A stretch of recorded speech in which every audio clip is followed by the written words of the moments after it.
शरीर, मन र चेतना बीचको समन्वय नै योग हो। यो त्रिवेणी हो। त्रिवेणीको धेरै ठुलो महत्त्व छ। भनिन्छ त्रिवेणीमा स्नान गर्यो, पूजा प्रार्थना गर्यो भने व्यक्ति उचाइमा उठ्छ अथवा परम गतिमा उपलब्ध हुन्छ, उच्च गतिमा उपलब्ध हुन्छ भनेर भनिन्छ। धेरै मानिसहरू त्रिवेणीमा स्नान गर्नु, त्यहाँ प्रार्थना पूजा गर्नु धर्म ठान्दछन् र यसले स्वर्ग या वैकुण्ठ प्राप्त हुन्छ भन्ने मान्यता राख्दछन्। ठिक हो, तर नदीको त्रिवेणीमा नुहाएर स्वर्ग प्राप्त हुन्छ कि प्राप्त हुँदैन त्यो चाहिँ अलि टाढाको विषय भयो। त्यसको कुनै प्रमाण दिन सकिँदैन। तर ऋषिहरूको आशय जसरी त्रिवेणीको कुरा गरे त्यो होइन। त्रिवेणीको अर्थ हुन्छ शरीर, मन, चेतना एक ठाउँमा आयो। यसले चाहिँ जीवनलाई स्वर्ग तुल्य बनाउँछ। यसले जीवनलाई उचाइमा उठाउँछ। यसले परम गतितिरको यात्रा अगाडि बढाउँछ। चेतना, शरीर र मनको त्रिवेणी। अहिले हाम्रो जीवन त त्रिवेणी होइन, दोभान पनि बनेको छैन। जहाँ दुईटा नदी मिसिन्छ त्यसलाई दोभान भनिन्छ अथवा घाट भनिन्छ। दोभान पनि अत्यन्तै मूल्यवान छ। दुई नदीको सङ्गम दोभानलाई पनि धार्मिक व्यक्तिहरू अथवा धार्मिक शास्त्र अनुसार त्यसलाई तीर्थस्थलकै रूपमा लिने परम्परा छ। तर नदीको दोभान तीर्थस्थल हो कि होइन त्यो आफ्नो ठाउँमा छ। असली तीर्थ हो जहाँ त्रिवेणी बन्न नसके पनि कमसेकम दोभान बनोस्। शरीर जहाँ छ मन त्यहाँ होस्, मन जहाँ छ चेतना त्यहाँ होस्। कमसेकम संगमता होस्। तर जहाँ यो त्रिवेणी बन्यो त्यहाँ चाहिँ सम्पूर्ण शारीरिक मानसिक विकारबाट व्यक्ति अलग भयो, मुक्तिको अनुभव गर्छ र प्रगति त्यहीँबाट सुरु हुन्छ। चाहे भौतिक प्रगति होस् या आध्यात्मिक प्रगति होस्, दुईटैको लागि त्रिवेणी बन्नु जरुरी छ। मेरो शरीरले जे गरिरहेको छ मेरो चेतनाले त्यही गरोस्, मेरो ध्यानले त्यही गरोस्, मेरो होसले त्यही गरोस्, मेरो सजगताले त्यही गरोस्। मेरो शरीरले त्यो काम गरोस् जुन कुरा मेरो मनमा इच्छा थियो। मन भनेको इच्छाहरूको समूह हो। मेरो इच्छा र मेरो शरीरको पनि तालमेल होस्। मेरो मन अथवा मेरो चेतनाको पनि मेरो मन अथवा शरीरसँग तालमेल होस्। यो सङ्गम बनोस्। म अहिले जे गरिरहेको छु मेरो मनका इच्छाहरू त्यही गर्ने हुन्। अब काम चाहिँ हातखुट्टाले एउटा गरिरहेको छ, मनले चाहिँ इच्छा अर्कै गरेको छ। यो मन र शरीरको तालमेल मिलेन। अनि मेरो मनले एउटा इच्छा गरिरहेको थियो, मेरो ध्यान चाहिँ अन्यत्रै छ फेरि। अथवा शरीरले एउटा काम गरिरहेको छ, मेरो चेतना यानि कि ध्यान अन्तै छ। यो पनि तालमेल मिलेन। यसले हामी जे काममा हात हाल्छौँ त्यही काममा विफल हुन्छौँ। चाहे धन कमाउने काममा हात हाल्नुहोस्, चाहे ध्यान कमाउने काममा हात हाल्नुहोस्, यो शरीर मन र चेतनाको संयोग मिलेन भने दुवैतिर असफलता हात लाग्छ। त्यही भएर म बार बार भन्छु, ध्यान सबैको लागि हो है भनेर। ध्यान त अध्यात्मको लागि पनि त्यति नै जरुरी छ जति भौतिकताको लागि अथवा अध्यात्म विज्ञानको लागि जति जरुरी छ, भौतिक विज्ञानको लागि पनि त्यति नै जरुरी छ। कहीँ पनि प्रगति हुँदैन ध्यान नभइकन, यो संयोग नभइकन। शरीर मन चेतनाको संयोग जहाँ मिलेको छ त्यहाँ प्रगति आफै हुन्छ। त्यहाँ तनाव हुँदैन, त्यहाँ झगडा हुँदैन, त्यहाँ कटुता हुँदैन। त्यहाँ त निरन्तरता हुन्छ, प्रेम हुन्छ, सहयोग हुन्छ, सद्भाव हुन्छ, प्रगति मात्रै रहन्छ। किनभने किन त्यहाँ कटुता हुँदैन, किन वैमनस्यता हुँदैन, किन झगडा हुँदैन? किनभने झगडाको लागि, वैमनस्यताको लागि, कटुताको लागि भूत चाहिन्छ, बितेका घटनाहरू चाहिन्छ, बितेको स्मृति चाहिन्छ। यो मान्छे नराम्रो हो, यो राम्रो हो, त्यता सम्झनुपर्छ। जबकि कर्ममा म जे गरिरहेको छु, मेरो हात खुट्टाले जे गरिरहेका छन्, मेरो मन त्यहीँ गयो, मेरो ध्यान, मेरो होस, मेरो चेतना त्यहीँ गयो भने मलाई वर्तमानको मात्रै बोध हुन्छ, भूतको बोध हुँदैन। जहाँ भूतको बोध छैन त्यहाँ के को तनाव, के को झगडा, के को कटुता, के को नराम्रोपन। वर्तमानमा जो बाँच्यो बस उसले जीवन बाँच्यो। र वर्तमानमा जीवन बाँच्ने एउटै कला हो मन, शरीर र चेतनाको संयोग। हामीसँग तिनटै कुरा छ। मसँग मेरो शरीर छ, मसँग मेरो मन छ, मेरा इच्छाहरू छन्, र मसँग मेरो चेतना छ, थाहा पाउने क्षमता छ, मसँग होस छ, मसँग सजगता छ, मसँग ध्यान छ। यो तिनटै संयुक्त बन्नु पर्यो। मेरो चेतना, मेरो शरीर, मेरो मन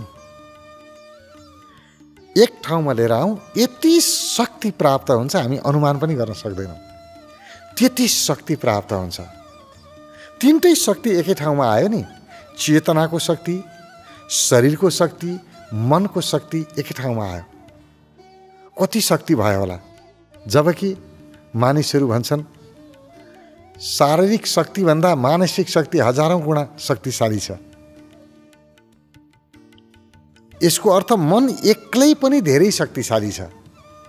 तर जहाँ मनको शक्तिमा चेतना पनि मिसियो, शरीरको शक्ति पनि मिसियो, अब कति शक्तिशाली होला। आत्मविश्वासले भरिन्छ व्यक्ति, यति आँट आउँछ, यति जोस आउँछ, यस्तो काम गर्न मन लाग्छ, कुनै पनि कुरा गर्न सक्दिनँ भन्ने लाग्दैन। जे पनि म गर्न सक्छु हिम्मत आउँछ। भय जान्छ, डर जान्छ जीवनबाट। जहिले पनि हामी डराएर बस्छौँ नि, भयग्रस्त भएर, त्यस्तो हुँदैन, डर भाग्छ।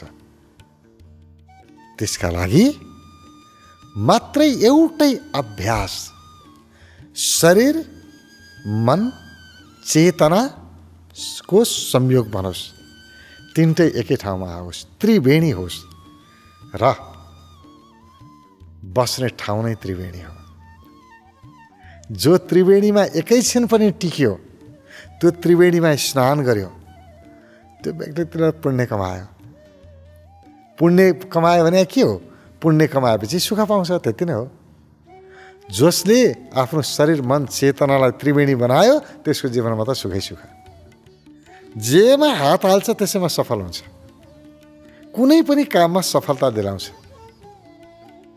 त्यो सफलताको स्रोत हो, साधन हो, सबै कुरा त्यही नै हो। यसलाई सफल बनाउने, यसलाई नबनाउने पनि भन्दैन। जेमा हात हाल्नुहोस्, जे चाहनुहोस्, तपाईँ परमात्मा चाहनुहुन्छ त्यसमा पनि सफल हुनुहुन्छ। संसार चाहनुहुन्छ, धन चाहनुहुन्छ, त्यसमा पनि सफल हुनुहुन्छ। चाहना तपाईँको जे चाह्यो त्यसमा उसले सफलता दिन्छ। यो तीनटा टुट्यो कहीँ पनि सफल हुँदैन। जीवन पेन्डुलम जस्तो, यताबाट उता हल्लियो, उताबाट उता हल्लियो, केही पनि हुँदैन। त्रिवेणीको त्यति ठुलो महत्त्व छ, रहस्य छ। तर हामीले ठान्यौँ तीनटा नदी मिसिएको ठाउँमा गएर अलिकति प्रार्थना पूजा गर्यो, नुहाइधुवाइ गर्यो भने सारा पाप पखालिन्छ भन्छौँ। पाप त पखालिन्छ कि पखालिँदैन थाहा छैन। त्यहाँ गयो भने शरीरको मैला चाहिँ पखालिन्छ, त्यति चाहिँ हो। पापै पखाल्नु भनेको, पाप भनेको के हो? सारा स्मृतिहरू, यो मेरो दुश्मन हो, यो नराम्रो छ, यसले मेरो हित गर्दैन, अरूमाथि दोष थुपर्ने, यो गलत व्यक्ति हो अनि आफूमाथि पनि दोष थुपर्ने, म कमजोर छु, म केही गर्न सक्दिनँ, हीन भावनाले आफू भरिने, यही त हो नि पाप भनेको। अरू के खोज्नु पाप? जसले कि आफूलाई गाली गरेर बस्छ कि अरूलाई गाली गरेर बस्छ।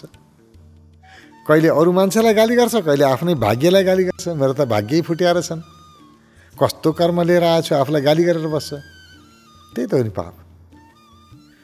तर यो त्रिवेणी बन्यो, यो पापको त यादै आउँदैन। यो पाप गर्नै सक्दैन मान्छेले। मानिस सिधा वर्तमानमा आयो, उसलाई त खालि अगाडि आफ्नो काम कसरी गर्ने त्यो मात्रै ध्यान हुन्छ। जे बित्यो सो बित्यो, पछाडि फर्केर हेर्ने होस पनि हुँदैन।